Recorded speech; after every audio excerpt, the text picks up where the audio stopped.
ത്രിയേക ദൈവത്തിൻ്റെ അതിപരിശുദ്ധ നാമം വാഴ്ത്തപ്പെടുമാറാകട്ടെ.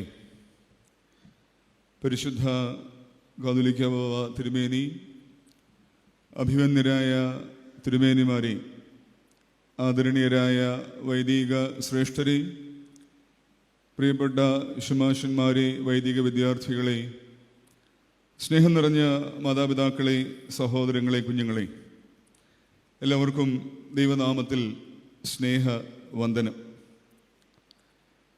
പ്രശസ്തനായ ആംഗലേയ കവി റോബർട്ട് ഫ്രോസ്റ്റിൻ്റെ അതിമനോഹരമായ ഒരു കവിതയുണ്ട്. വളരെ ചെറിയ ഒരു കവിതയാണ്. ആ കവിതയുടെ പേര് ദ റോഡ് നോട്ട് ടേക്കൺ എന്നാണ്. The road not taken. യഥാർത്ഥത്തിൽ ഈ കവിത വനത്തിലൂടെ യാത്ര ചെയ്യുന്ന ഒരു സഞ്ചാരിയെക്കുറിച്ചുള്ളതാണ്. അത്രയ്ക്ക് പരിചയമില്ലാത്ത ഒരു വഴിയിലൂടെ, ഒരു കാനന വഴിയിലൂടെ ഒരു മനുഷ്യൻ യാത്ര ചെയ്യുകയാണ്. യാത്രയുടെ ഏതോ ഒരു ഘട്ടത്തിൽ അയാൾ രണ്ട് വഴികൾ കൂട്ടിമുട്ടുന്ന ഒരു സ്ഥലത്തെത്തുകയാണ്. അങ്ങനെയാണ് ആ കവിത തുടങ്ങുക. Two roads diverged in an yellow wood. അങ്ങനെ പറഞ്ഞാണ് ആ കവിത തുടങ്ങുക. ആ കവിതയിലുടനീളം ആ സ്ഥലത്ത് നിന്ന് ഈ മനുഷ്യൻ നടത്തുന്ന ചിന്തകളെക്കുറിച്ചാണ്. ഏത് വഴിയാണ് തിരഞ്ഞെടുക്കേണ്ടത് എന്ന് അയാൾക്കറിയില്ല. ആ കവിത അവസാനിക്കുന്നത് അയാളുടെ തിരഞ്ഞെടുപ്പിനെ കുറിച്ച് പറഞ്ഞിട്ടാണ്. വീണ്ടും കവി പറയുകയാണ്, two roads diverged in an yellow wood and I took the one least travelled by. അധികമാരും യാത്ര ചെയ്യാത്ത, കാഴ്ചയ്ക്ക് അത്ര മനോഹരമല്ലാത്ത, ഒരുപക്ഷെ ഇടുങ്ങിയത് എന്ന് തോന്നാവുന്ന ആ വഴി ആ സഞ്ചാരി തിരഞ്ഞെടുക്കുകയാണ്. അവസാനത്തെ വരി വീണ്ടും അയാൾ എഴുതുകയാണ്, കവി എഴുതുകയാണ്, and that has made all the difference. My selection of that narrow path made all the difference. താൻ നടന്ന് തെളിക്കുന്ന വഴിയിലൂടെ ഒരുപക്ഷെ ഇനിയും ഏറെ ആളുകൾക്ക് സഞ്ചരിക്കുവാൻ സാധ്യതയുണ്ട് എന്ന തിരിച്ചറിവ്, അല്ലെങ്കിൽ താൻ കൊളുത്തി വയ്ക്കുന്ന ഒരു പ്രകാശം അനേകം ആളുകൾക്ക് പ്രകാശമായി മാറിയേക്കാമെന്ന ചിന്ത, ഇതൊക്കെയാവാം ആ യാത്രികനെ ആ ഒരു വഴി തിരഞ്ഞെടുക്കുവാൻ പ്രേരിപ്പിക്കുന്നത്. ഈ സന്ധ്യയിലെ ധ്യാനത്തിനായി ഒരു വിശുദ്ധ വാക്യത്തെ കുറിവാക്യമായി വേർതിരിക്കുവാൻ ഞാൻ ആഗ്രഹിക്കുകയാണ്. എബ്രായ ലേഖനം 11 അധ്യായത്തിൻ്റെ 7 വാക്യമാണ്. എബ്രായ ലേഖനം 11 അധ്യായം 7 വാക്യം. വിശ്വാസവീരന്മാരുടെ നീണ്ട പട്ടിക പറയുന്ന എബ്രായ ലേഖനം 11 അധ്യായത്തിൽ 7 വാക്യത്തിൽ നോഹയെക്കുറിച്ചാണ് ലേഖനകർത്താവ് പ്രതിപാദിക്കുക. ആ വാക്യം എങ്ങനെയാണ്? വിശ്വാസത്താൽ നോഹ അതുവരെ കാണാത്തവയെക്കുറിച്ച് അരുളപ്പാടുണ്ടായിട്ട് ഭയഭക്തി പൂണ്ട് തൻ്റെ കുടുംബത്തിൻ്റെ രക്ഷയ്ക്കായി ഒരു പെട്ടകം തീർത്തു. അതിനാൽ അവൻ ലോകത്തെ കുറ്റം വിധിച്ച് വിശ്വാസത്താലുള്ള നീതിക്ക് അവകാശിയായി തീർന്നു. ഒരുപക്ഷെ ഉൽപ്പത്തി പുസ്തകത്തിൽ ഏറെ അധ്യായങ്ങൾ എടുത്ത് പരാമർശിക്കുന്ന ഒരു സംഭവം, അതിനെ ഒറ്റ വാക്കിൽ എബ്രായ ലേഖനത്തിൽ കോറിയിടുകയാണ്. വിശ്വാസവീരനായ നോഹ എന്ന ശില്പിയെ പരിചയപ്പെടുത്തുകയാണ്. തന്നെ അടിവരയിട്ട് നോഹയുടെ ജീവിതത്തെ ആ വാക്യത്തിലൂടെ വരച്ചു കാട്ടുകയാണ്. ആയിരിക്കുന്ന അവസ്ഥയിൽ നിന്നുള്ള വിമോചനത്തിനായി ഒരു നൂതന പരിഹാരം തേടുന്ന നോഹ. 2 കാര്യങ്ങൾ ആ വാചകത്തെ കൂടുതൽ മനോഹരമാക്കുന്നുണ്ട്. അതിലൊന്ന്, നോഹ ചെയ്ത ആ പ്രവൃത്തി, it was an unprecedented attempt എന്നുള്ളതാണ്. അതിനു മുൻപ് മറ്റാരും അങ്ങനെയൊന്നും ചെയ്തിട്ടില്ല അത്രേ. It was an unprecedented attempt. രണ്ടാമത് അതേ വാക്യത്തിൽ പറയുകയാണ്, ഈ ചെയ്ത പ്രവൃത്തി it was for the salvation of his family. Family in a broader sense we can say. നോഹയും ഭാര്യയും മക്കളും അടങ്ങുന്ന ഒരു കുടുംബത്തെക്കുറിച്ചല്ല, വിശാല അർത്ഥത്തിൽ അത് കുടുംബത്തിൻ്റെ രക്ഷയ്ക്കായിട്ടാണ് അത്രയും നടന്നത്. അതിനു മുൻപ് ആരും ചെയ്തിട്ടില്ലാത്ത, ഒരുപക്ഷെ ലോകത്തെ മുഴുവനും രക്ഷിക്കുവാൻ പര്യാപ്തമായ ഒരു ശില്പനിർമ്മാണത്തിന്, ഒരു മഹാ പ്രയത്നത്തിന് കാരണഭൂതനാകുന്ന നോഹയെയാണ് ആ വാക്യം അടയാളപ്പെടുത്തുന്നത്. മലങ്കര സഭയിലെ മലങ്കരയുടെ 2 മഹാമുനിമാരെ അനുസ്മരിക്കുന്ന നിമിഷമാണിത്. സഭാ ജ്യോതിസ് പുലിക്കോട്ടിൽ ദിവനാസിയോസ്, ജോസഫ് ദിവനാസിയോസ് രണ്ടാമൻ അല്ലെങ്കിൽ ഒന്നാമൻ അല്ലെങ്കിൽ ദിവനാസിയോസ് രണ്ടാമൻ 18-ാം നൂറ്റാണ്ടിൻ്റെ 2ാം പകുതിയിലും 19-ാം നൂറ്റാണ്ടിൻ്റെ ആദ്യ 2 ദശകങ്ങളിലും മലങ്കര സഭയെ അന്തസ്സോടെ അഭിമാനത്തോടെ മുൻപോട്ട് കൊണ്ടുപോകുവാൻ ദൈവം തിരഞ്ഞെടുത്ത പുണ്യപിതാവ്. രണ്ടാമത്തേത് 20-ാം നൂറ്റാണ്ടിൽ ഒരുപക്ഷെ ഇന്ന് നാം ആയിരിക്കുന്ന ഈ അനുഭവങ്ങളോട് ചേർന്ന് നിന്ന് വായിക്കാവുന്ന ഒരു കാലത്ത് ഈ സഭയ്ക്ക് കൃത്യമായ നേതൃത്വവും ഈ ലോകത്തിന് കൃത്യമായ ദിശാബോധവും നൽകിയ ഡോക്ടർ പൗലോസ് മാർ ഗ്രിഗോറിയോസ് തിരുമേനിയാണ്. വളരെ ശ്രദ്ധേയമായൊരു കാര്യം, പുലിക്കോട്ടിൽ തിരുമേനി കാലം ചെയ്ത് 106 വർഷങ്ങൾക്ക് ശേഷമാണ് പൗലോസ് മാർ ഗ്രിഗോറിയോസ് തിരുമേനി ജനിക്കുന്നത്. പുലിക്കോട്ടിൽ തിരുമേനിയുടെ കാലശേഷം 106 വർഷങ്ങൾക്ക് ശേഷമാണ് പൗലോസ് ഗ്രിഗോറിയോസ് തിരുമേനി ജനിക്കുന്നത്. എന്നാൽ ഈ 2 മഹാജീവിതങ്ങൾ തമ്മിൽ ഏറെ സാധർമ്യങ്ങളുണ്ട്. ഈ പഴയ സെമിനാരിയുടെ ശില്പിയും ആധുനിക ശില്പിയും എന്നുള്ള അടയാളപ്പെടുത്തലുകൾ ഈ സാധർമ്യങ്ങളുടെ ആദ്യ വരി മാത്രമാണ്. ഈ സന്ധിയിൽ ഒരുമിച്ച് ചേർന്ന് പഴയ നിയമകാലത്ത് ഒരു അൺപ്രസിഡന്റഡ് അറ്റംപ്റ്റിന് തയ്യാറായ നോഹയുടെ ജീവിതവും നാം ഇന്ന് അനുസ്മരിക്കുന്ന ഈ പുണ്യപ്പെട്ട പിതാക്കളുടെ ജീവിതവും നമ്മുടെ ജീവിതങ്ങളുമായി ചേർത്ത് ഒന്ന് വായിക്കുവാൻ തക്കവണ്ണമാണ് ദൈവത്തിൽ ശരണപ്പെടുക.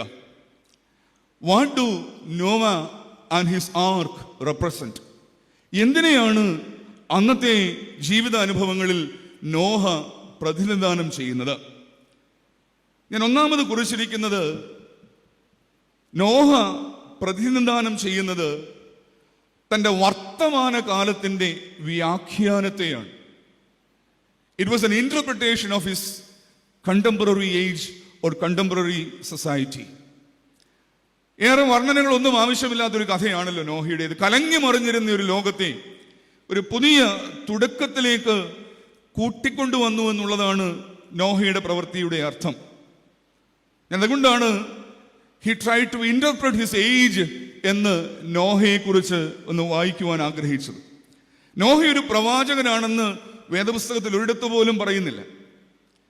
ശ്രദ്ധയോടെ വായിക്കുമ്പോൾ ഈ നോഹയെക്കുറിച്ചുള്ള നറേഷൻസ് ഒക്കെ തന്നെ ഉൽപ്പത്തി പുസ്തകത്തിലേത് ഒരു 3rd പേഴ്സൺ നറേറ്റീവാണ്. നോഹ സംസാരിച്ചു എന്ന് പറയുന്ന വാക്കുകൾ ഏറെ ഇല്ല.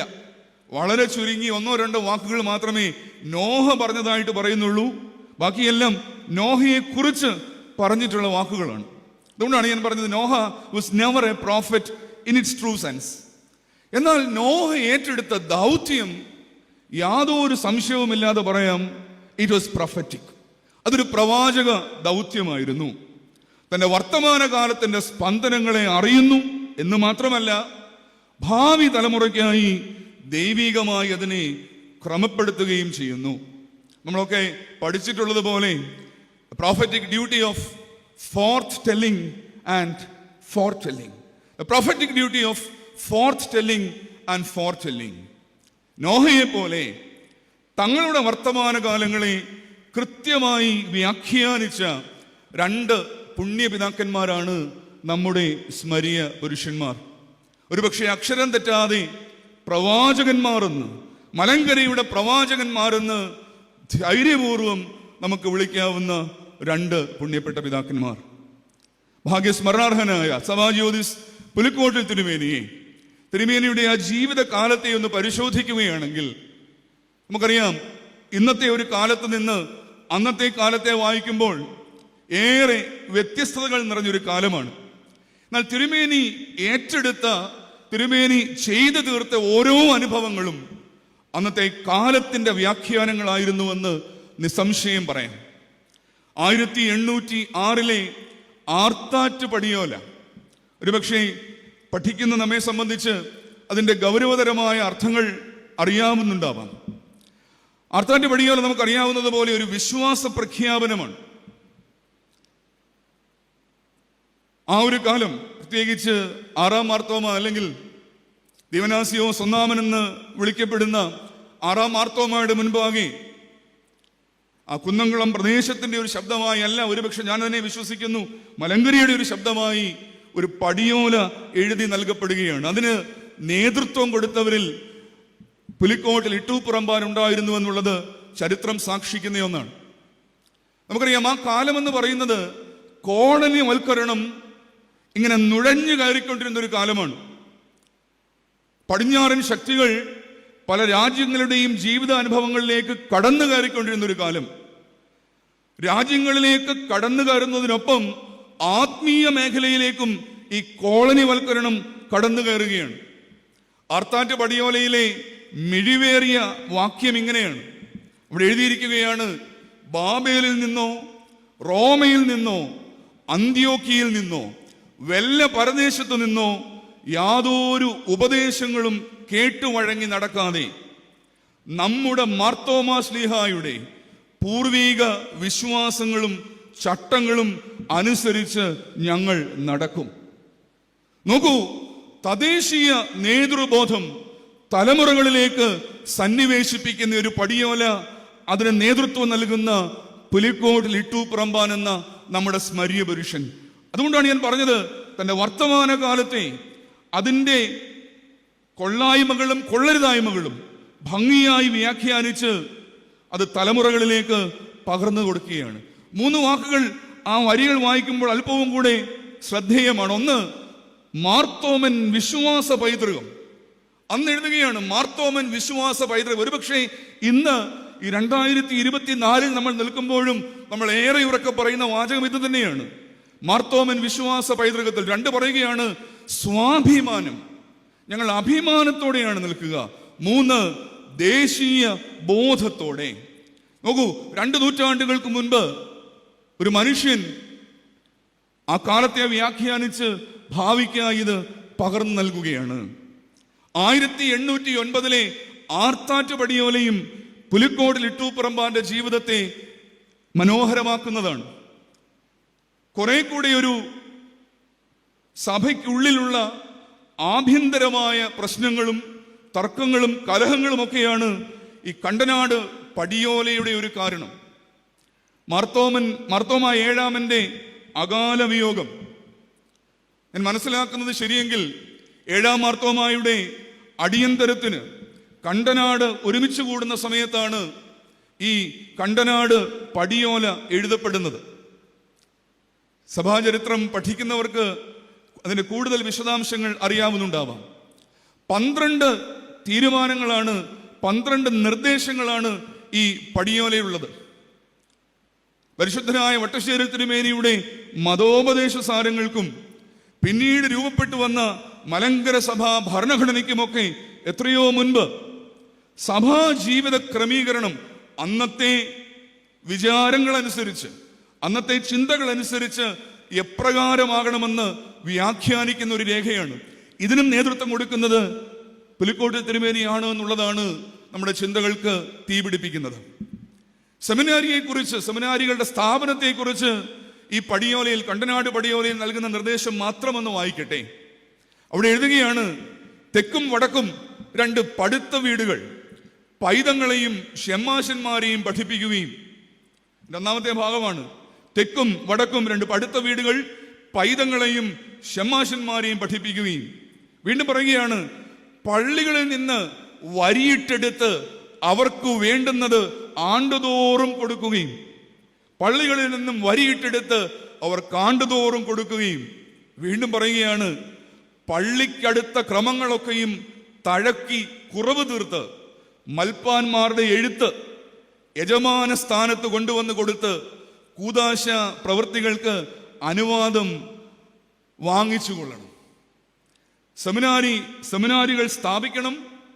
സെമിനാരികളുടെ ദൈനംദിനമായ നടത്തിപ്പ് എങ്ങനെയാവണം, അതിന് ചെലവ് എങ്ങനെ കണ്ടെത്തണമെന്ന നിർദ്ദേശം ഉണ്ടാവുന്നു. സെമിനാരി പഠനമൊക്കെ പൂർത്തിയാക്കി കഴിയുമ്പോൾ ഒരുപക്ഷെ ഇന്നത്തെ കാലത്ത് ഒരു NOC വാങ്ങുന്നത് പോലെ മൽപ്പാന്മാരുടെ കത്ത് യജമാന സ്ഥാനത്ത് കൊണ്ടുചെന്ന് കൊടുത്ത് അനുവാദം വാങ്ങിച്ചു കൊള്ളണമെന്ന് 1809 എഴുതി വെച്ച ഒരു പടിയോലയാണ്. വർത്തമാന കാലത്തിന്റെ വ്യാഖ്യാനമല്ലാതെ എന്താണ് സ്നേഹിതരെ അത്? മൂന്നാമതായി നാം ഏറെ സംസാരിക്കേണ്ട ഒന്നാണല്ലോ ഈ വൈദിക സെമിനാരിയുടെ സ്ഥാപനം. നമുക്കേറെ അറിയാവുന്ന കാര്യങ്ങളാണ്. അന്നത്തെ കാലത്ത് പ്രത്യേകിച്ച് പാശ്ചാത്യ ചിന്താധാരകളും പാശ്ചാത്യ ഭാഷയും മറ്റും പരിചയപ്പെട്ടു വരുന്ന ഈ സമൂഹം അത് വൈജ്ഞാനിക തലത്തിൽ, അറിവിന്റെ തലത്തിൽ പിന്നോക്കമാണെന്ന് മനസ്സിലാക്കുന്ന ഒരു മനുഷ്യൻ കാണുന്ന ദർശനമാണ് കുറെ കൂടെ പ്രബുദ്ധമായ ഒരു സഭാ ശുശ്രൂഷകരും ഒരു സഭാ അംഗങ്ങളും എന്നുള്ളത്. അതുകൊണ്ടാണ് വൈദികർ അഭ്യസിപ്പിക്കപ്പെടണം, ഇംഗ്ലീഷ് വിദ്യാഭ്യാസം നൽകണം, ഇങ്ങനെയൊക്കെയുള്ള ചിന്തകൾ. അപ്പോൾ ഈ വർത്തമാനകാലത്തിന്റെ വ്യാഖ്യാനമെന്ന ഉൽപ്പത്തി പുസ്തകത്തിൽ നോഹ കണ്ടതുപോലൊരു ദർശനത്തിന്റെ വഴിയെ നടന്നൊരു പിതാവാണ് പുലിക്കോട്ടിൽ ദിവനാസിയോസ് ഒന്നാമൻ തിരുമേനി എന്ന് നിസ്സംശയം പറയാം. പ്രളയകാലത്തെ നോഹയെ പോലെ 20-ാം നൂറ്റാണ്ടിൽ മലങ്കര സഭാ ചരിത്രത്തിൽ ഒരു മഹാമേരുവായി നിൽക്കുന്നയാളാണ് നമ്മുടെയൊക്കെ ഗുരുവായ പൗലോസ് മാർ ഗ്രിഗോറിയോസ് തിരുമേനി. ഗ്രിഗോറിയോസ് തിരുമേനിയെ കുറിച്ച് സംസാരിക്കുമ്പോൾ എൻ്റെ ഏറ്റവും വലിയ ഭയം അനുഭവത്തിൽ നിന്നുള്ള അറിവും അന്വേഷണത്തിൽ നിന്നുള്ള അറിവും വ്യത്യസ്തമാണ് എന്നുള്ളതാണ്. എൻ്റെ ജീവിതത്തിൽ ഞാൻ ആകെ ഒരിക്കൽ മാത്രമേ പൗലോസ് മാർ ഗ്രിഗോറിയോസ് തിരുമേനി കണ്ടിട്ടുള്ളൂ. അത് ഞാനൊരു 9-ാം ക്ലാസ് വിദ്യാർത്ഥിയായി MGOCSന്റെ ഒരു ഓറിയന്റേഷൻ ക്യാമ്പ് ഈ സോഫിയ സെന്ററിൽ നടക്കുമ്പോൾ 1996 ഏപ്രിൽ മാസമാണ്. തിരുമേനി കാലം ചെയ്ത അതേ വർഷമാണ്. ഞാൻ 9-ാം ക്ലാസ്സിൽ പഠിക്കുകയാണ്. 10-ാം ക്ലാസ്സിലേക്ക് കയറി ഞാൻ. തിരുമേനി ശ്രുതിയുടെ മുകളത്തെ നിലയിൽ തിരുമേനി നടക്കാൻ സാധിക്കാതെ വിശ്രമിക്കുന്ന സമയം ഞങ്ങളെ ഒരുമിച്ച് കൊണ്ടുപോയി തിരുമേനിയുടെ മുമ്പിൽ ഇരുത്തിയത്. കാരണം 1 മണിക്കൂർ സമയം തിരുമേനിയോടൊപ്പം ചെലവഴിച്ചതും അന്നൊരു പക്ഷേ ആ മുൻപിലിരിക്കുന്നയാൾ ആരാണെന്ന വലിയ ബോധ്യമൊന്നും ആ ചെറിയ പ്രായത്തിൽ ഉണ്ടായില്ലെങ്കിലും പിന്നീട് ഞങ്ങൾ കണ്ടു മനസ്സിലാക്കിയത് ഇത്ര വലിയൊരു യുഗപ്രഭാവനയായിരുന്നു എന്നുള്ള ചിന്ത. തിരുമേനിയിൽ നിന്ന് നേരിട്ട് കേട്ട് പഠിച്ച ഏറെ ആളുകൾ ഇവിടെയുണ്ട്. അതാണ് ഞാൻ പറഞ്ഞത്, അനുഭവത്തിൽ നിന്നുള്ള അറിവ് അന്വേഷണത്തിൽ നിന്നുള്ള അറിവിനേക്കാളും എത്രയോ ശ്രേഷ്ഠമാണ്. പുലിക്കോട്ടിൽ തിരുമേനി തന്റെ പ്രവർത്തനങ്ങളിൽ കൂടെയാണ് തന്റെ വർത്തമാനകാലത്തെ വ്യാഖ്യാനിച്ചത് എങ്കിൽ പൗലോസ് മാർ ഗ്രിഗോറിയോസ് തിരുമേനി തന്റെ പ്രസംഗങ്ങളിലൂടെയും എഴുത്തുകളിലൂടെയും ദർശനങ്ങളിലൂടെയും യാത്രകളിലൂടെയുമാണ് തന്റെ വർത്തമാനകാലത്തെ വ്യാഖ്യാനിച്ചത്. വന്ദനായ KM ജോർജ് അച്ഛൻ ഗ്രിഗോറിയോസ് തിരുമേനിയെ കുറിച്ച് എഴുതുന്ന സമയത്ത് ആവർത്തിച്ചെഴുതുന്ന ഒരു വാചകം ശ്രദ്ധയിൽപ്പെട്ടിട്ടുണ്ട്. KM ജോർജ് അച്ഛൻ തിരുമേനിയെ വിളിക്കുന്ന ഒരു വാക്ക് മോർ ഗ്രിഗോറിയോസ് ദ ഇന്റർപ്രറ്റർ എന്നാണ്. മോർ ഗ്രിഗോറിയോസ് ദ ഇന്റർപ്രറ്റർ, വ്യാഖ്യാതാവായ മോർ ഗ്രിഗോറിയോസ്. അത് കേവലം വേദവ്യാഖ്യാനം എന്ന തലത്തിലല്ല നാം മനസ്സിലാക്കേണ്ടത്. പരിശുദ്ധനായ പൗലോസ് ശ്ലീഹ കൊരിന്ത്യർക്ക് ലേഖനം എഴുതുമ്പോൾ 1 കൊരിന്ത്യർ 9-ാം അധ്യായം 20-21 വാക്യങ്ങൾ പൗലോസ് ശ്ലീഹ തൻ്റെ ഒരു മിഷനറി സ്ട്രാറ്റജിയെ കുറിച്ച് അവിടെ പറയുന്നുണ്ട്. ശ്ലീഹ പറയുകയാണ്, യഹൂദന്മാരെ നേടേണ്ടതിന് ഞാൻ യഹൂദന്മാർക്ക് യഹൂദനെ പോലെയായി, ന്യായപ്രമാണത്തിന്റെ കീഴുള്ളവരെ നേടേണ്ടതിന് ഞാൻ ന്യായപ്രമാണത്തിന്റെ കീഴുള്ളവനെ പോലെയായി, ന്യായപ്രമാണം ഇല്ലാത്തവരെ നേടേണ്ടതിന് ഞാൻ ന്യായപ്രമാണം ഇല്ലാത്തവനെ പോലെയായി. ഒരുപക്ഷെ പൗലോസ് ശ്ലീഹായുടെ ഈ വ്യാഖ്യാന രീതി, ഈ രീതിശാസ്ത്രം പൗലോസ് മാർ ഗ്രിഗോറിയോസ് തിരുമേനി തന്റെ ജീവിതത്തിൽ പാലിച്ചു എന്നതാണ് എൻ്റെ ഒരു ബോധ്യം. ക്രൈസ്തവ ലോകത്തോട് വേദശാസ്ത്രപരമായും സെക്യുലർ ലോകത്തോട് ക്രൈസ്തവ ദർശനങ്ങളും സർവ ആധുനിക വിജ്ഞാന മേഖലകളുടെ പിൻബലത്തോടെയും അദ്ദേഹം വ്യാഖ്യാനിച്ചു. തിരുമേനിയുടെ പ്രസംഗങ്ങൾ യൂട്യൂബിൽ കുറച്ചെങ്കിലുമൊക്കെ ലഭ്യമാണ്. തിരുമേനിയുടെ പ്രസംഗം കേൾക്കുമ്പോൾ എന്നോട് ക്ഷമിക്കണം, ഒന്നും മനസ്സിലാകാത്ത, അല്ലേ, നമ്മുടെ ഒരു ബുദ്ധിയുടെ പാപ്പരത്വത്തിൽ നിന്ന് ഒന്നും മനസ്സിലാകാത്ത പ്രസംഗങ്ങളുണ്ട്. എന്നാൽ ഒരു കൊച്ചു കുഞ്ഞിന് പോലും മനസ്സിലാവുന്ന രീതിയിൽ തിരുമേനി വളരെ ലഘുവായി സംസാരിക്കുന്ന പ്രസംഗങ്ങളുമുണ്ട്. അതാണ് പറഞ്ഞത്, യഹൂദന്മാരോട് യഹൂദനെ പോലെയും ന്യായപ്രമാണമില്ലാത്തവർക്ക് ന്യായപ്രമാണമില്ലാത്തവനെ പോലെയും അദ്ദേഹം സംസാരിച്ചുവെന്ന്. ക്രൈസ്തവ മതമെന്നാൽ അത് പശ്ചാത്യമാണെന്ന് വിശ്വസിച്ചിരുന്ന ഒരു കാലത്ത്, ക്രൈസ്തവ മതത്തിന് പശ്ചാത്യ മുഖം മാത്രമേ ഉള്ളൂ എന്ന് വിചാരിച്ചിരുന്ന ഒരു കാലത്ത്, അതിനൊപ്പമോ അല്ലെങ്കിൽ അതിലും ശ്രേഷ്ഠമോ ആയ ഒരു പൗരസ്ത്യ മുഖമുണ്ടെന്ന് ഗ്രിഗോറിയോസ് തിരുമേനി ലോകത്തോട് വിളിച്ചു പറഞ്ഞു. വൈകല്യം ബാധിച്ച സംസ്കാരങ്ങളെയും ചിന്തകളെയും അദ്ദേഹം എതിർത്ത് സംസാരിച്ചുവെന്ന് മാത്രമല്ല, ലോകത്തെ നന്മയിലേക്ക് നയിക്കുന്ന ബദൽ മാർഗങ്ങൾ അദ്ദേഹം അവതരിപ്പിച്ചു. അദ്ദേഹത്തിന്റെ ഈ വ്യാഖ്യാനം പഠിച്ച സമയത്ത്, ഈ വ്യാഖ്യാന ശൈലി പഠിച്ച സമയത്ത് ശ്രദ്ധയിൽ തോന്നിയ ഒരു 4 കാര്യങ്ങൾ രസകരമെന്ന് തോന്നിയത് കൊണ്ട് അതൊന്ന് പറഞ്ഞുകൊള്ളട്ടെ. ഈ വ്യാഖ്യാനം, ഈ ലോക വ്യാഖ്യാനം അദ്ദേഹത്തിന്റെ പ്രസംഗങ്ങളിലൂടെ, എഴുത്തുകളിലൂടെ മനോഹരമാകുന്നതിന് 4 കാരണങ്ങൾ. ഒന്ന്, ഹിസ് കൺസിസ്റ്റൻസി ഇൻ സ്പിരിച്വാലിറ്റി. അദ്ദേഹത്തിന്റെ ആത്മീയത വളരെ സ്ഥിരതയുള്ള ഒന്നായിരുന്നു. അതിനകത്ത് യാതൊരു കോംപ്രമൈസും ഉണ്ടായിരുന്നില്ല. ഒരുപക്ഷെ അദ്ദേഹം ഒത്തിരി തന്നെ ആത്മീയനാണെന്ന് ലോകത്തോട് വിളിച്ചു പറഞ്ഞിരുന്നില്ല. But he was genuine. He was having a genuine spirituality in his heart. His consistency in spirituality. 2, conviction in his beliefs. താൻ വിശ്വസിക്കുന്ന കാര്യങ്ങളെക്കുറിച്ച് അദ്ദേഹത്തിന് ഉറച്ച ബോധ്യമുണ്ടായിരുന്നു. 3rd one, lucidity in communication. കൃത്യമായി ഇത് സംവേദനം ചെയ്യുവാനായി ഉള്ളൊരു മാർഗം, ഒരു ശൈലി അദ്ദേഹത്തിന് അറിയാമായിരുന്നു. And the 4th one, artistry in application. He was an artist in applying all these things to the contemporary situation. അപ്പോൾ ഇത്തരത്തിൽ അദ്ദേഹത്തെ വിശ്വപൗരൻ എന്നാണ് വിളിക്കുക. വിശ്വപൗരൻ എന്ന് ഗ്രിഗോറിയോസ് തിരുമേനിയെ വിളിക്കുന്നത് അദ്ദേഹം ലോകം മുഴുവനും യാത്ര ചെയ്തു എന്നുള്ളത് കൊണ്ടല്ല, പിന്നെയോ തന്റെ വർത്തമാനകാലത്തെ നല്ല നാളേക്കായി നോഹയെ പോലെ പ്രവാചക ബോധ്യത്തോടെ അദ്ദേഹം വ്യാഖ്യാനിച്ച് നൽകി എന്നതുകൊണ്ടാണ്. സ്നേഹിതനെ, വർത്തമാനകാല ജീവിത നേട്ടങ്ങൾ, നാം ഒക്കെ ഏതെങ്കിലുമൊക്കെ നേട്ടങ്ങളോ പദവികളോ ഒക്കെ വഹിക്കുന്നവരാകാം. അതൊക്കെ നമ്മുടെ മാനത്തിനും നേട്ടത്തിനുമെന്ന് കരുതുന്ന ഇന്നത്തെ കാലഘട്ടത്തിലാണ് ഈ പുണ്യപിതാക്കന്മാരുടെ ജീവിതങ്ങൾ പ്രസക്തമാകുന്നത്. അത് പ്രീണനത്തിന്റെ ഒരു ജീവിത രീതിയല്ല. തങ്ങളുടെ നേട്ടങ്ങളുടെ പട്ടികയായി കാലശേഷം എഴുതിയിടുവാനുള്ള ഒരു ജീവിത രീതിയുമായിരുന്നില്ല. പറഞ്ഞ വാക്കിനെ വീണ്ടും അടിവര ഇടുകയാണ്. They were genuinely prophetic. അവർക്ക് ഈ ലോകത്തിന്റെ വ്യാഖ്യാനം അത് ഈ ലോകത്തിന് മാത്രമല്ല, ഈ കാലത്തിന് മാത്രമല്ല, നല്ല നാളേക്കാണെന്നുള്ള ബോധ്യമുണ്ടായി. 1ാമത്തെ കുറിപ്പിനെ അവസാനിപ്പിക്കുകയാണ്. നോഹ പ്രതിനിധാനം ചെയ്യുന്നത് വർത്തമാനകാലത്തിന്റെ വ്യാഖ്യാനത്തെയാണ്. 2ാമത്, നോഹ പ്രതിനിധാനം ചെയ്യുന്നത് നിയോഗബോധ്യമുള്ള ഒരു കർമ്മമണ്ഡലത്തെയാണ്. നിയോഗബോധ്യമുള്ള ഒരു കർമ്മമണ്ഡലത്തെയാണ്. നമ്മളെപ്പോഴും ശ്രദ്ധിക്കേണ്ട ഒരു കാര്യമുണ്ട്. You can do everything in 2 perspectives. അല്ലെ, എല്ലാ കാര്യത്തിനും 2 പെർസ്പെക്റ്റീവ്സ് ഉണ്ട്. Either you can see it as a burden that fell upon you. അല്ലേ, ഇത് എൻ്റെ മേൽ വീണൊരു വലിയ ബാധ്യതയാണ്, ഞാനത് ചെയ്തേ പറ്റുള്ളൂ. You can consider it as a burden. Or you can consider it as a vocation that is given to you. You can consider it either as a burden or as a vocation. നോഹയ്ക്ക് ഒരു കൽപ്പന കിട്ടുകയാണ്, you should build an ark. ഒരു പെട്ടകം പണിയണമെന്ന ഒരു കൽപ്പന. ഈ കൽപ്പനയെ, ഈ തന്റെ കർമ്മമണ്ഡലത്തെ ഏത് വിധത്തിലാണ് നോഹ തിരഞ്ഞെടുത്തത് എന്നുള്ളതാണ് ചോദ്യം. നോഹയുടെ കർമ്മമണ്ഡലം കേവലം ഒരു പെട്ടകം പണിയുക എന്നുള്ളതല്ല. ഒരു പുതിയ പ്രകൃതിക്ക് മുഖാന്തരമാകുക എന്നൊരു കർമ്മമണ്ഡലമുണ്ട്. It was all about a new environment. ഒരു പുതിയ പ്രകൃതിയാണ്. വീണ്ടും പറഞ്ഞതുപോലെ തലമുറകളുടെ ഭാവിയെ സംരക്ഷിക്കുക എന്നൊരു കർമ്മമണ്ഡലമുണ്ട്. എബ്രായ ലേഖനത്തിൽ പറയുന്നത് പോലെ കുടുംബത്തിന്റെ രക്ഷ എന്നൊരു കർമ്മമണ്ഡലമുണ്ട്.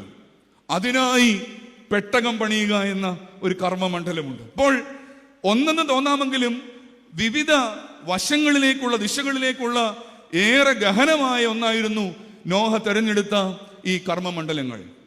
എന്നാൽ ഈ കർമ്മമണ്ഡലങ്ങളെ സുന്ദരവും മനോഹരവുമാക്കുന്നത് അതിന് പിന്നിലെ നിയോഗബോധ്യമാണ്. തന്റെ ജീവിതം ഇവയ്ക്കായുള്ളതാണെന്ന നിയോഗബോധ്യം നോഹയ്ക്കുണ്ട്. ഒരുപക്ഷെ അതും ആവാം എബ്രായ ലേഖനത്തിൽ പറയുന്നത് പോലെ, ഈ നിയോഗബോധ്യമാകാം നോഹയെ വിശ്വാസത്താലുള്ള നീതിക്ക് അർഹനാക്കി തീർക്കുന്നത്. നാം ഇന്ന് സ്മരിക്കുന്ന ഈ പിതാക്കന്മാർ, ഞാൻ ഉറച്ചു വിശ്വസിക്കുന്നു, തങ്ങളുടെ കർമ്മമണ്ഡലങ്ങളെ നിയോഗബോധ്യം കൊണ്ട് അലങ്കരിച്ച 2 മഹത്തുക്കളാണ്.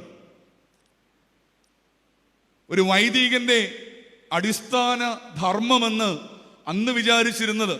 ഒരുപക്ഷെ ഇന്നും ചിലപ്പോഴെങ്കിലും നാം ഒക്കെ വിചാരിക്കുന്നത് പള്ളിക്കർമ്മങ്ങൾ ചെയ്യുക, പള്ളിക്കർമ്മങ്ങൾ ചെയ്യുകയാണ് ഒരു വൈദികന്റെ അടിസ്ഥാന കർത്തവ്യമെന്ന് വിചാരിച്ചിരുന്ന ഒരു കാലത്ത് ഇതിനെ അതിജീവിച്ച് ഈ വേലിക്കെട്ടുകൾക്ക് പുറത്തേക്ക് സധൈര്യം ഇറങ്ങി പുറപ്പെട്ട ഒരു പുണ്യപിതാവാണ് പുലിക്കോട് ഇട്ടൂപ്പറമ്പാൻ അഥവാ ജോസഫ് ദീവനാസിയോസ് രണ്ടാമൻ തിരുമേനി. തിരുമേനി ഒരു തച്ച് ശാസ്ത്രവും ഗണിതശാസ്ത്രവും പഠിച്ച ആളായിരുന്നു. അദ്ദേഹം ഒരു ശില്പിയായിരുന്നു എന്നുള്ളത് വളരെ വ്യക്തമാണ്. അദ്ദേഹത്തിന്റെ ഈ കർമ്മമണ്ഡലങ്ങളെ കുറിച്ച് ചിന്തിക്കുമ്പോൾ വെറുതെ കോറിയിട്ടു അദ്ദേഹം ദൈവസ്പർശമുള്ളൊരു ശില്പിയായിരുന്നു. ടിപ്പു സുൽത്താന്റെ പടയോട്ട കാലത്ത് അഗ്നിക്കിരയായ ആർത്താറ്റ് പള്ളിയുടെ പുനർനിർമ്മാണവും കുന്നംകുളത്തുള്ള വിവിധ ദേവാലയങ്ങളുടെ പുനർനിർമ്മാണവും, എൻ്റെ അറിവ് ശരിയാണെങ്കിൽ പുത്തൻകാവ് പള്ളിയുടെ പുനർനിർമ്മാണവും അല്ലെങ്കിൽ നിർമ്മാണവും, പഴയ സെമിനാരിയിലെ 4 കെട്ടിന്റെ നിർമ്മാണവും ഒക്കെ പള്ളിക്കർമ്മങ്ങളിൽ ഒതുങ്ങാത്ത, ഇടവക പട്ടക്കാരൻ തലത്തിൽ ഒതുങ്ങി നിൽക്കാത്ത മറ്റൊരു കർമ്മമണ്ഡലത്തെ തിരഞ്ഞെടുത്ത ഒരു മഹായോഗിയുടെ ഇടങ്ങളാണ്. അദ്ദേഹത്തിന്റെ ചരിത്രം വായിച്ചപ്പോൾ എന്റെ മനസ്സിൽ തോന്നിയ ഒരു പേര്, അദ്ദേഹം യഥാർത്ഥത്തിൽ കുന്നംകുളത്തിന്റെ സ്വരൂപാബേലാണെന്നാണ്. അല്ല, അദ്ദേഹം മലങ്കരയുടെ സ്വരൂപാബേലാണ്.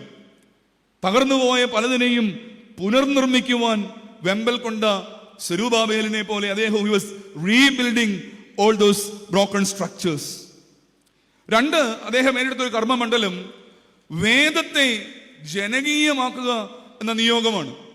അദ്ദേഹത്തിന്റെ കുടീരത്തിന്റെ തൊട്ടുമുകളിൽ എഴുതി വെച്ചിട്ടുണ്ട്, he pioneered the translation of the Malayalam Bible. ആദ്യ വേദപുസ്തക പരിഭാഷ, മലയാള പരിഭാഷ നമുക്കറിയാം. കായംകുളം ഫിലിപ്പോസ് റമ്പാന്റെ പേരിനോട് ചേർന്ന് വായിക്കേണ്ട പേരുകളിൽ ഒന്നാണ് പുലിക്കോട്ടിൽ ഇട്ടൂപ്പറമ്പാന്റെയും പേര്. ഒരുപക്ഷെ ചിലരെങ്കിലും അതിനെക്കുറിച്ച് പല ഭാഷ്യങ്ങൾ ചമയ്ക്കാറുണ്ടെങ്കിലും കായംകുളം ഫിലിപ്പോസ് റമ്പാനും പുലിക്കോട്ടിൽ ഇട്ടൂപ്പറമ്പാനും തിന്മയ്യ പിള്ള എന്ന ഭാഷാസ്നേഹിയും, ഇവർ 3 പേരും ഈ ദൗത്യത്തിൽ വളരെ ശുഷ്കാന്തിയോടെ ആയിരുന്നു എന്നുള്ളതിന് യാതൊരു സംശയവുമില്ല. ദീർഘമായി സംസാരിക്കുന്നില്ല. അക്കാലത്ത് ദേവാലയങ്ങളിൽ മാത്രമുണ്ടായിരുന്ന സുറിയാനി വേദപുസ്തകത്തെ, ആദ്യ പരിഭാഷ സുറിയാനിയിൽ നിന്ന് മലയാളത്തിലേക്കാണല്ലോ. ദേവാലയങ്ങളിൽ മാത്രമുണ്ടായിരുന്ന, ദേവാലയങ്ങളുടെ എണ്ണവും അത്രയധികമൊന്നും ഉണ്ടാവില്ലല്ലോ അന്നത്തെ കാലത്ത്. ദേവാലയങ്ങളിൽ ഉണ്ടായിരുന്ന സുറിയാനി വേദപുസ്തകത്തെ തൻ്റെ ജനത്തെ ആത്മീയമായി പരുവപ്പെടുത്തണം, പുതുക്കണമെന്ന ആഗ്രഹത്തോടെ മലയാളത്തിലേക്ക് തർജ്ജമ ചെയ്യുവാൻ ആഗ്രഹിക്കുന്ന നിയോഗബോധ്യമുള്ള ഒരു മഹാപുരുഷൻ. ചരിത്രപരമായ ഏറെ കാരണങ്ങൾ ഉണ്ടാകാം അതിന്. എന്നാൽ അതിനപ്പുറത്ത് അത്തരമൊരു ആഗ്രഹം ഇതിന് പുറകിലുള്ളതിനെ നാം വിസ്മരിച്ചുകൂടാ. അദ്ദേഹം എടുത്ത മറ്റൊരു കർമ്മമണ്ഡലം സഭാജീവിതത്തെ പുത്തൻ തുറമുഖത്തേക്ക് എത്തിക്കുക എന്ന നിയോഗമാണ്. അറിയാം, ഗുരുകുല പാരമ്പര്യ പഠന രീതിയായിരുന്നു മലങ്കരയിൽ അന്നുണ്ടായിരുന്നത്. ഒരു മൽപ്പാനോടൊപ്പം താമസിച്ച് പഠിക്കുന്ന ആ ഗുരുകുല പാരമ്പര്യ പഠന രീതിയും പശ്ചാത്യൻ സെമിനാരി സമ്പ്രദായവും സമന്വയിപ്പിച്ച ഒരു വൈദിക വിദ്യാഭ്യാസ സ്ഥാപനം, ഒരു ഇടം, പഠിത്ത വീട് എന്നുള്ളത് അന്നത്തെ കാലത്ത് മലങ്കരയുടെ ചിന്തയിൽ പോലും ഒരുപക്ഷെ ഉണ്ടാകാൻ സാധ്യതയില്ലാത്ത ഒന്നാണ്. ഒരു തീരുമാനമൊക്കെ ഉണ്ടായെങ്കിലും അതിനൊരു ഇംപ്ലിമെന്റേഷൻ ലെവലിൽ ഏറെ പ്രതിസന്ധികൾ അക്കാലത്ത് ഉണ്ടായിരുന്നുവെന്ന് ചരിത്രം നമ്മെ ഓർമ്മിപ്പിക്കുന്നുണ്ടല്ലോ. അപ്പോൾ അത്തരമൊരിടം രൂപപ്പെടുത്തിയെടുക്കുകയാണ്. ഇംഗ്ലീഷ് ഭാഷ പരിജ്ഞാനത്തിലേക്ക് ജനങ്ങൾ ആനയിക്കപ്പെടുകയാണ്. ഈ കോട്ടയത്തിന്റെ തെരഞ്ഞെടുപ്പ് ഏറെ ശ്രദ്ധേയമാണ്. നമുക്കറിയാം, അന്നത്തെ കാലത്ത് സാമൂതിരിയുടെ കോഴിക്കോട്, അവിടെ മലങ്കര നസ്രാണികൾ ഉണ്ടായിരുന്നുവെന്ന് നാം 2 തവണ ചിന്തിക്കണം. മലബാർ കുടിയേറ്റമൊന്നും തീർച്ചയായും അക്കാലത്ത് ഉണ്ടായിട്ടില്ലല്ലോ. അങ്ങനെയാണെങ്കിൽ അന്നത്തെ മലങ്കര നസ്രാണികളുടെ അങ്ങേയറ്റമെന്ന് പറയുന്നത് കുന്നംകുളമാണ്. കുന്നംകുളത്താണ് ഈ ഇട്ടൂപ്പറമ്പാൻ, അവിടുത്തുകാരനാണ്. അദ്ദേഹത്തിന് ഏറ്റവും അധികം ആക്സസ് ഉള്ളതും പ്രവർത്തിക്കുവാൻ സാധിക്കുന്നതുമായൊരിടം അവിടെയാണ്. പടിയോലയിൽ തെക്കും വടക്കും 2 പടുത്ത വീടുകൾ വേണമെന്നാണ് തീരുമാനം. എന്നാൽ അതിന് സാധിക്കാതെ വരുന്നൊരു സമയത്ത് അദ്ദേഹത്തിന് എളുപ്പം സ്വീകരിക്കാവുന്ന ഇടമായ കുന്നംകുളത്തെ തെരഞ്ഞെടുക്കാതെ അദ്ദേഹം ഇത് രണ്ടിൻ്റെയും ഇടയ്ക്കുള്ള കോട്ടയത്തേക്ക് വന്നുവെന്ന് പറയുമ്പോൾ സഭാഗാത്രം എത്ര ഉയർന്നു നിൽക്കണമെന്നുള്ള അദ്ദേഹത്തിൻ്റെ ഏറ്റവും ശക്തമായ ആഗ്രഹത്തെയാണ് നാം മനസ്സിലാക്കേണ്ടത്.